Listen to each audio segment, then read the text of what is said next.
Hello and welcome. In a world that often glorifies flashy cars, extravagant lifestyles, and get-rich-quick schemes, there exists a different kind of wealthy person. You don't see them on magazine covers. They aren't hosting reality TV shows. They are the quiet millionaires, and they have mastered the art of building lasting wealth through discipline, knowledge, and a long-term perspective.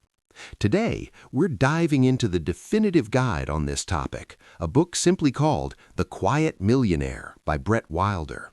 This isn't a book of hot stock tips or magical formulas. It's a comprehensive, no-nonsense textbook for financial independence, written by a certified financial planner with over 40 years of experience. Over the next hour or so, we'll explore the core principles of this book, from understanding your own financial psychology to mastering the practical strategies for investing, saving, and planning for a secure future. Get ready to discover how you too can build wealth, quietly, steadily, and successfully. Part 1.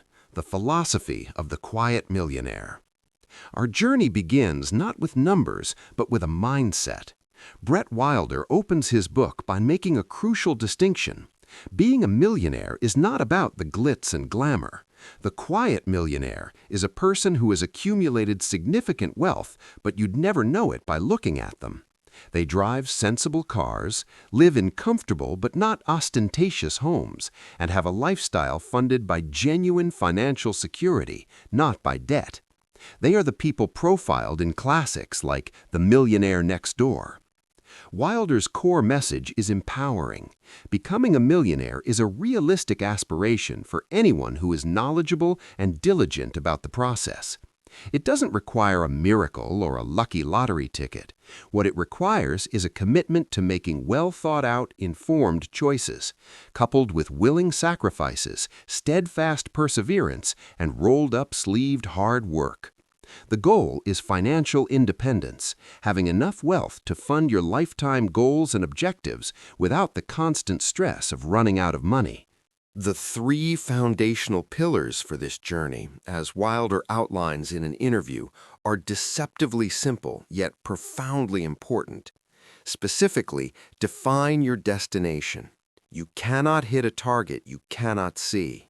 This means moving beyond vague notions of being rich and getting crystal clear about your specific financial goals and objectives. Comprehensively plan your route. Once you know where you're going, you need a detailed map. This involves creating a comprehensive financial plan that addresses every aspect of your monetary life. Monitor your progress. A plan is useless if you don't track your progress. Regularly monitoring your income, expenses, and net worth allows you to see if you're on course and make necessary adjustments. This journey is the opposite of impulsive, emotional financial behavior. It is about making money your servant, a tool to build a life of happiness and fulfillment, rather than being a slave to it. And the first step on this path is turning the lens inward. Part 2. The inner game, defining what matters. Before Wilder delves into the mechanics of finance, he asks us to consider a more profound question. What is important about money to you? This isn't about the price of a stock or the interest rate on a bond. It's about values. This introspective approach echoes the work of life planning pioneers who urge us to look beyond money to find meaning. Why is this so critical?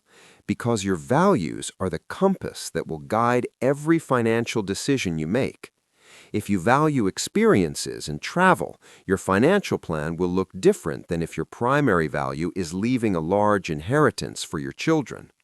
If you value security above all else, your investment strategy will be more conservative than someone who values high-risk, high-reward ventures. When your spending and saving habits are aligned with your core values, the discipline required for wealth building no longer feels like a sacrifice. It becomes a natural expression of who you are and what you want from life. This also helps you inoculate you against the societal pressure to keep up with the Joneses. When you are clear on your own values, you are less swayed by the advertising and media enticements that fuel impulsive and compulsive spending. You understand that buying the latest gadget or a luxury car is an attempt to fulfill a value that isn't yours, and you can let the desire pass. As Wilber points out, many two-income households with a false sense of security fall into this trap, spending heavily on expensive houses and cars only to find themselves vulnerable when an economic downturn hits. Knowing what's truly important to you is the first and most powerful defense against this. Part 3. The Foundation, Cash Flow, and Financial Management. With your values as your guide, the next step is to master the core of intelligent personal finance, maintaining a positive cash flow. Think of your personal finances as a business. A business needs to be profitable to survive and grow. Similarly, you need to ensure that more money flows into your pocket each month than flows out. This is the non-negotiable foundation upon which all wealth is built. For many, especially high-income earners, this is a hidden danger. They feel no immediate financial pressure, so they become notoriously lax about managing their cash flow. They aren't building up massive debt, but they also aren't saving sufficiently for the future. They are creating a future cash flow problem without even realizing it. The goal is to be a master of your money, not a servant.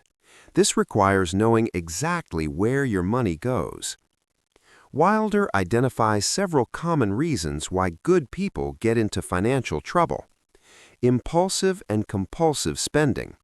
In an age of online shopping and enticing buy now, pay later deals, it's easier than ever to spend money without thinking. These easy dollars add up fast. Poor cash management practices. This is simply not tracking your spending. Many people are shocked to discover that their largest expense category is miscellaneous or other, a black hole where all their small daily purchases disappear. Poor communication. Money is a leading cause of stress and arguments in families. Wilder advocates for family financial meetings, just like corporate board meetings, to cooperatively discuss and agree on spending and savings plans. Easy credit borrowing. High-interest credit card debt is flat-out bad for your financial health. The example Wilder gives is stark. $12,000 in credit card debt at 21% interest costs $2,520 a year. In a 25% tax bracket, you have to earn $3,360 just to pay that interest. You are essentially renting money from the credit card companies instead of saving it for yourself. Identity theft. This modern scourge can silently drain your resources. Wilder advises monitoring your credit report at least annually and using a paper shredder to destroy documents with personal data. The solution to all this is a spending plan or budget. By establishing a plan and monitoring your actual expenditures, you get a clear, big picture of your financial life. Using personal finance software can make this process surprisingly easy, allowing you to make sure your spending aligns with what's truly important to you. Part 4. The Wealth Building Formula, Assets and Liabilities. Now we get to the engine of wealth creation. Wilder provides a simple, powerful mantra. Your goal should be to make the value of what you own go up and the amount of what you owe go down. This is the essence of building net worth. He divides the things we own into categories and provides clear, common-sense rules for how to handle each one. Personal use assets. This category includes things like clothing, electronics, and furniture. These are not investments. Their value lies in their use. If you don't use something, it has little to no value. The rule here is simple. Plan your purchases and pay for them with your current income or money you have already saved. The big warning? Avoid paying for these with credit cards that you don't pay off in full. The total cost can double due to compounding interest. Your primary residence. This is likely your largest asset. Wilder's advice is practical and strategic. How to buy? Look for solidly built homes in established neighborhoods with a history of price appreciation and good schools. Be patient and watch for a good deal. How to pay? Be conservative. Instead of committing the 28% of income that many lenders deem affordable, Wilder suggests capping your mortgage payment, including principal, interest, and property taxes, at 21% of your income. This frees up cash for investing. He recommends a 30-year fixed-rate mortgage to lock in a low rate. His most counterintuitive advice? Do not prepay your mortgage. Instead, take the extra money you would have used to prepay and invest it where it will likely earn a higher return over the long term. Automobiles. A necessary expense for most, but one that can destroy wealth if mismanaged. How to buy. Buy smart. Look for used cars that are recent models with low mileage, or buy new from overstocked inventory at the end of the model year. How to pay. The golden rule is to ensure your loan balance never exceeds the car's value. Make a down payment of at least 25% and keep the loan term to 36 months or less. Leases are generally to be avoided due to their complexity and restrictions. Vacation homes and timeshares. Wilder treats these with caution. A vacation home should not be purchased if it will hinder your ability to fund retirement or college. It should be in a desirable, established area. For timeshares, his advice is stark. If you must buy one, pay cash for it on the secondary market. Never take out a long-term loan for a timeshare. The underlying theme in all this is discipline. By being an intelligent borrower and owning the right assets, you create a solid base from which to invest and grow your wealth. Part 5. The Engine of Growth, Investing and Entrepreneurship. With a positive cash flow and a strong balance sheet, you are ready to put your money to work. Wilder's investment philosophy, detailed in the book's longest chapter, is focused on taking the emotion out of the process and relying on proven principles. He emphasizes diversification, asset allocation, and understanding your risk tolerance. The idea is to build a portfolio that can weather market storms and grow steadily over the long term, not to gamble on the latest hot stock tip. He also touches on more advanced topics for accumulating assets, such as employer stock options and other key employee compensation programs. For those with access to these tools, maximizing their value is a crucial part of the wealth-building equation.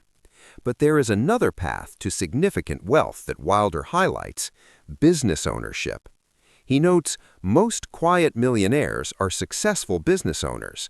While not all are, statistically, most of them used this path to become one.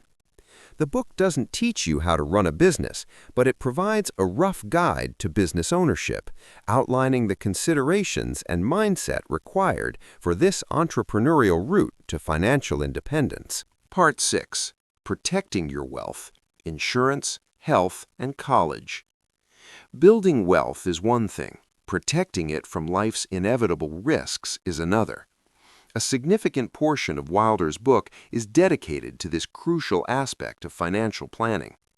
Insurance. You need to be prepared to financially survive life's risks. This means having the right types and amounts of insurance, whether it's life, disability, or liability insurance, to ensure that an unexpected event doesn't wipe out years of hard work. Healthcare. This is a major concern for everyone. Wilder tackles the daunting question, will costly healthcare wipe you out? He provides strategies for managing and planning for these potentially enormous expenses. College planning. For many parents, funding their children's education is a top priority. Wilder dedicates 2 full chapters to this topic. College Part 1 focuses on how to manage the college experience successfully, while College Part 2 is a practical guide on how to make it affordable. This is a perfect example of the book's comprehensive nature. It doesn't just tell you to save, it helps you navigate the entire process. Part 7. The Finish Line, Retirement and Legacy. The ultimate goal of all this planning and discipline is to reach a point where you no longer have to work, and to do so without ever running out of money. This is the focus of the book's final sections. Retirement Part 1, How to Quit Working as a Quiet Millionaire and Not Run Out of Money. This is perhaps the most critical question for anyone approaching retirement. Wilder provides a framework for determining a safe withdrawal rate and managing your assets to provide a steady, lifelong income stream. Retirement Part 2, How to Maximize Retirement Assets and Transfer Estate Wealth. Once you've secured your own retirement, the focus may shift to what happens to your wealth after you're gone. This chapter covers strategies for maximizing the value of your estate and transferring it efficiently to the next generation or to causes you care about. Part 8, Navigating the Information Age and Conclusion. In today's world, we are bombarded with financial information from countless sources: cable news, websites, social media, and friends. Wilder provides a crucial final piece of advice: how to discern and distinguish what information is beneficially useful or harmful to your financial well-being. He even offers guidance on how to select and work with a professional financial advisor, and when paying for that help is justified. So, what is the final takeaway from The Quiet Millionaire? It's that the path to financial independence is not a secret, but it is a discipline. It's about defining what you truly value, living below your means, avoiding the traps of consumer debt, investing wisely for the long term, and protecting what you've built. It's about being the person who builds wealth quietly and steadily, not the person who looks wealthy but is living on the edge of financial ruin. Brett Wilder has given us a comprehensive roadmap. He reminds us that financial miracles do happen, but the quiet millionaire does not wait for a miracle. Instead, they commit to taking action, making informed choices, and persevering year after year. This book may not be flashy, and its advice may sometimes feel boring, but as one observer perfectly put it, smart personal finance is boring too. It's not about excitement, it's about making the right choices day after day until you reach your destination. Thank you for joining me on this journey through The Quiet Millionaire. I hope these principles serve as a foundation for your own path toward financial security, independence, and a life of true wealth, built quietly and built to last.